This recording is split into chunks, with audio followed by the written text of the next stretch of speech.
देखिए, मौलाना महमूद मदनी साहब का जो अभी बयान आया है और उन्होंने जो बातें कही हैं, ना तो मैं इस बात से इत्तेफाक रखता हूं और ना ही भारत का कोई मुसलमान उनके इस बयान से इत्तेफाक रखता है। ये उनका बयान बेबुनियाद है। उनके इस बयान से देश का माहौल खराब होगा, देश के अंदर अराजकता पैदा होगी।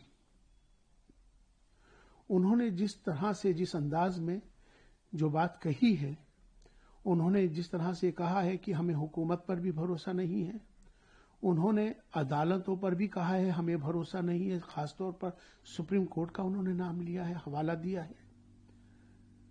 वो क्या संदेश देना चाहते हैं, क्या बताना चाहते हैं, ये हमें नहीं मालूम है।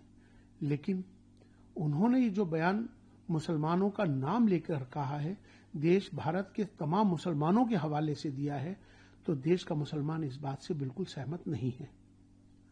अभी जिस तरह से उनके जो चाचा हैं, कुछ समय पहले उन्होंने भी एक बयान इसी तरह से दिया था, कंट्रोवर्सी, जिस पर भी देश के अंदर के माहौल को खराब हुआ था। ये बयान देश के अंदर अराजकता पैदा करेगा। इस बयान से देश का माहौल खराब होगा। कहीं ना कहीं हमें इस पर विचार जरूर करना चाहिए कि इसके पीछे उनकी क्या मंशा है, ऐसा उन्होंने क्यों संदेश दिया, वो क्या बोलना चाहते हैं, क्या करना चाहते हैं। देश का अमन और अमान खराब नहीं होना चाहिए। आज राष्ट्र विरोधी शक्तियां सक्रिय हो गई हैं। राष्ट्र के अंदर अमन और अमान खराब करने की बड़ी साजिशें चल रही हैं।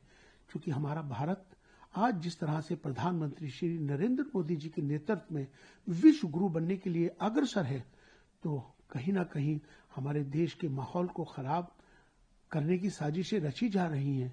तो इसलिए उनके इस बयान को हम,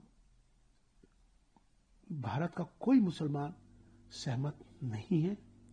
लिहाजा उनको इस बात को साफ तौर पर खोलकर बयान करना चाहिए कि उनकी ऐसी मानसिकता क्यों है।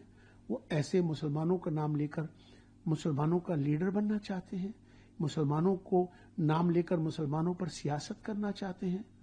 तो ये एक ऐसा विषय है, इस पर विचार करना चाहिए और उनको दोबारा से अपना बयान को साफ बताना चाहिए कि उनका मकसद, उनका संदेश क्या है।